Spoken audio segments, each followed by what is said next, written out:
big, and I think that's something, again, like I said, that builds character. It builds character in this football team. I think it's something that they will be able to draw back on somewhere down in the future. Yep. Another thing I'm very impressed with is the fact that it's 3 games in 11 days. They pulled out one at the Chargers last week in a very close, highly contested, high-scoring game. They pull out a game like this, and then, of course, in 4 days, they got Green Bay coming up. Throughout those 3 games, I had a feeling they were going to lay a dud. Now, I'm very happy they laid the dud and still managed to win, and I'm happy that the dud didn't occur on Thanksgiving. But I had a feeling that 3 games in 11 days, they're only human. They're due for a bad performance, whether it was going to be against the Chargers, the Bears today, or the Packers on Thanksgiving. I'm so grateful that they laid the egg against the Bears, and the Bears were just bad enough to just give the game away, because you need wins like that, of course, throughout the journey in the season. So like I said, I'm ecstatic about that, man. Ecstatic about it. To me, this means that they're going to have a hell of a great performance on Thanksgiving. Both teams are coming off 4 days of rest, 4 days between games. Packers pulled out one. Chargers gave away one of them. They can't seem to get their head straight. So I'm glad it happened today. So to me, that means I don't see this team laying 2 duds in a row, especially not on Thanksgiving. So they should. I don't want to get too deep in the Packers right now, but I expect a pretty good performance from this team on Thanksgiving as well. Yeah, like touching on that too. That's what Dan Campbell talked about at the beginning of of all this at the start of that Chargers game. He was like three games in 11 days, and that's big. And they laid the dud today. Fortunately, they got the win, so that's really good, man. I'm just really concerned moving forward. My biggest concern moving forward is still the pass rush. It always has been since for a while now. We saw Kaminsky get in there a little bit today. He didn't have any sacks, but he had a big knockdown on a third down about a ball. I mean, he got a little bit of pressure in there. Lee McNeil doing his thing, but if we don't get guys like Lee McNeil making that steady pressure, I feel, and we got Hutch in there, and Hutch is working his ass off, man. That kid is 150% every single play, every day. And we saw it at the end of the game. We saw it at the end of the game. He was, he was bull rushing. He got in there. He finally got home, strip sack. Then Aaron Glenn giving him a hug like he just saved his job, which I don't think his job is in any type of jeopardy right now. But just the way Aaron Glenn hugged Aiden Hutchinson was like, man, it was just like, like a father holding his son, man. It felt really good, but I am concerned about this pass rush moving forward, because like I said, if we don't get that inside pressure, especially from guys like Aleem, and Aleem had a nice big sack today as well. If we don't get that type of pressure, and Hutch is doing his thing, but he's not getting home per se, where else is it going to come from? So, and I don't want to bash on Holmes or anything like that. I love what Brad Holmes is doing, but I just think we missed the boat a little bit on picking up a pass rusher at the trade deadline. I'm not even saying we needed to even bust out a first round pick or anything like that, but it just concerns me big time right now. I think, I misspoke earlier when I said the sandwich in between the 2 games. I looked at the schedule and I saw, looked at the second time when they played Chicago, and then they played Denver after that. So it's even bigger, a bigger trap game when you look at the fact that they're going to play a division rival on Thanksgiving. I remember looking at the game last year on Thanksgiving, and that was a pretty similar game as what we had today. It wasn't a very pretty game. The Lions ended up losing that game. And, that's one of those games that cost them from being able to make the playoffs. So it's a game that they should have won, but they didn't win. Well, here's a game they should have lost, but they found a way to win.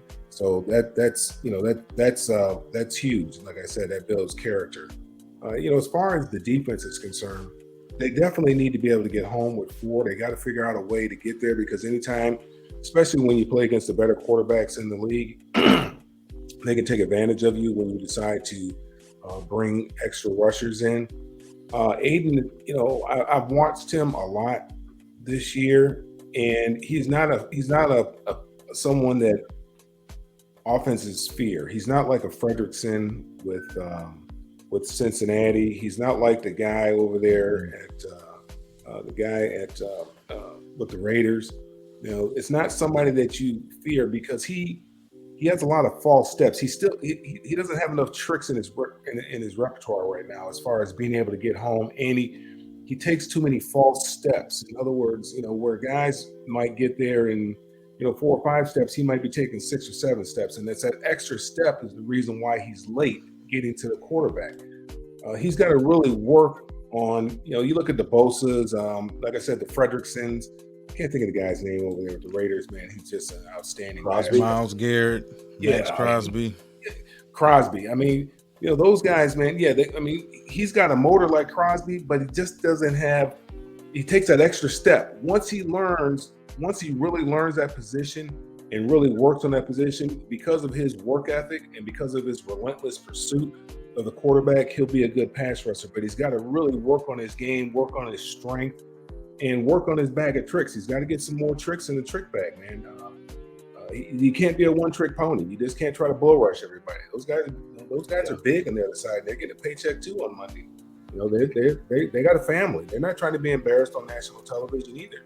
They don't want their kids going to school talking about your daddy, got bull rushed and the quarter he sacked your dad and the quarterback in 5th grade talking bull rushes. Yeah, you just can't bull rush everybody. This is big time football here. You got to have some tricks in the repertoire. You got to learn how to do an arm under. You got to learn how to arm over. You got to learn how to all the other moves. You got to learn how to do those moves, but you have to learn how to do them with the proper footwork as well, so that you can get home. Because they definitely need to be able to get pressure with 4, because you leave yourself vulnerable in the secondary if you have to bring extra rushers in. Well, I'm going to ask you a quick question about Brian Branch. He had a pretty solid game as well today. I thought the role he was in, which kind of gets shown and really put on blast when you see him against mobile quarterbacks. I thought he did as well as a game as Fields did have. I thought Branch did pretty well within the box. Do you guys think he has even more to what he has on the field right now? And maybe we'll see it next season. They'll start to unleash more to his game, his repertoire on the field. And I was talking to someone like during the game on social media, and I was saying, if you look at his size, athletic ability, sideline to sideline range, his intelligence within the box, he doesn't have to be great in coverage, because neither was this guy right here, but he was damn good enough. To me, he can be a Brian Dawkins type of player if they start using him more within other sets.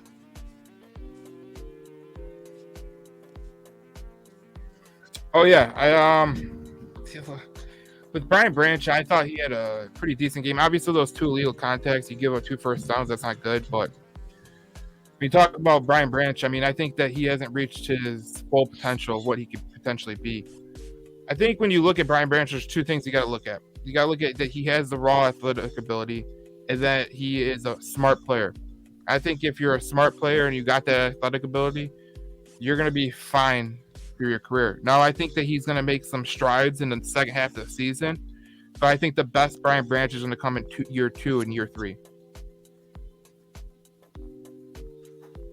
Yeah, man. The Brian Branch thing, I think Walt hit it too, man. He's super athletic. He's so explosive off the ball. And then when you watched him at Alabama, his strength was in the box. I thought he was a really great in the box safety. He didn't miss, I think, any really tackles during his Alabama days. He's almost a linebacker out there pretty much. And you just see the explosion. Coverage ain't his real forte. I think he's going to get better year 2, year 3, like Joe said, which was really good there. And I thought the one penalty he had, at least I think the first penalty he had, I thought was really weak. He had his hand kind of on his back. He might have tugged his jersey for a second, but the ball was going on the other side of the field. I thought that was a ticky-tack call.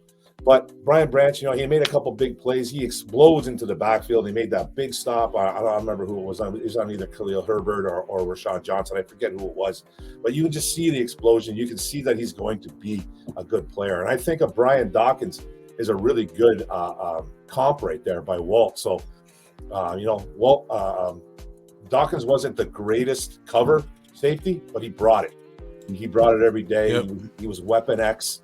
I loved watching him play. I think Brian Branch could be something similar two of Brian Dawkins, man. So yeah, man, I expect big things coming in the second half, like Joe said too, and year 2 and 3 coming up.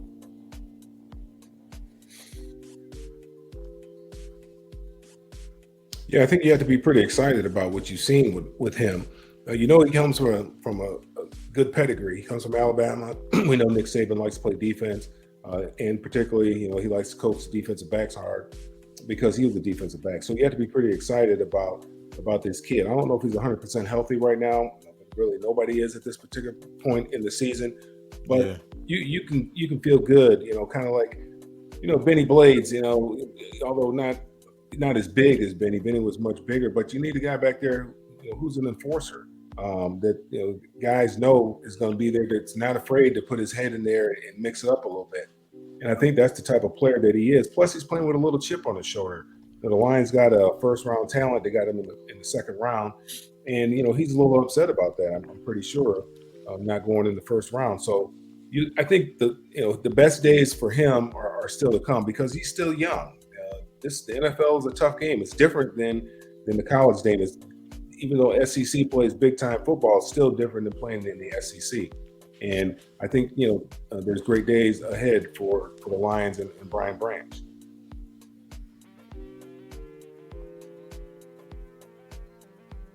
Yeah, absolutely, man. Like Brian Branch, and like I said, there's not really much more to say about him. He's a rookie. He's going to go through his bumps and bruises, especially through like this year. I just love the way he plays football. Like Mel said too, he's got a chip on his shoulder.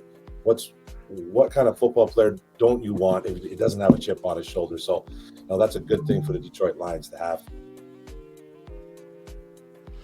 All right, so we got a big game coming up tomorrow night. Eagles at Chiefs. First place in the NFC could be at stake. Can the Lions be in first place after tomorrow night's game? All right, I got an opinion on this right now. Taylor Swift is going to be at the game, okay? Oh. The Swift family is going to meet the Kelsey family, okay? When when Taylor Swift is in the house, Travis Kelce goes off. Kansas City by 500. Plus 500 money line. Yeah, 500. Okay. 500. Woo. I think this is gonna be a hell of a game, though, man. I think a lot of teams use the Philadelphia Eagles as their measuring stick. I think the Dolphins used the Eagles as their measuring stick earlier in the season. They failed to test. The Dallas Cowboys, that's their nemesis, of course, in their division. They failed the first test. They got Dallas again in a couple weeks. But yeah, Eagles at Chiefs. Eagles need to prove that they can beat this team to themselves, because I think with the Joe Burrow injury in the AFC, the Deshaun Watson injury in the AFC, both ironically enough in the AFC North, the road could be paid for the Chiefs to walk right back out of the AFC, and the Eagles have just as good a chance as anybody else of making it back out of the NFC. So they could see this team well enough again down the road.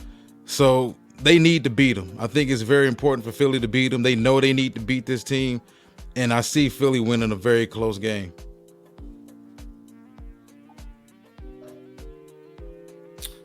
Yeah, it's going to be interesting. Anytime you have a rematch of the Super Bowl, it's going to, you're in for a good football game. A lot has changed from last year. Both coordinators are gone from Philadelphia. The offensive coordinator is gone from Kansas City. Kansas City offensively has not looked the same as they looked last year. I look forward to seeing this game, but I think as much as it's going to hurt the Lions, I see Philly winning this game.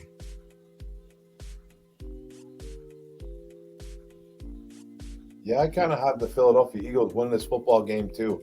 I think it was a graphic about Jalen Hurts to where he was like 10-0 versus like top 10 teams in like the last 10 meetings or something like that. I kind of forget what the graphic was totally. Someone might want to correct me on that, but it was a very good record for the Philadelphia Eagles. I think it's going to be a good game. Like Walt said, I think the Eagles need to come out and need to prove to the world that they can beat a team like this. It's a Super Bowl rematch from last year. And I think it's going to be a barn burner game. I think it's going to be a fantastic football game. We got two of the best quarterbacks in the NFL. against each other, and Hurts and Mahomes. Love it. You got two good defenses. Yeah. And two good Stars everywhere. What's that? Yeah, saying, yeah, I agree. Stars everywhere. Stars everywhere, man. And like Joe said, man, the Swifts versus the Kelseys, man, they're going to be in the building. And we're going to find out. See, I told you. We're going to find out.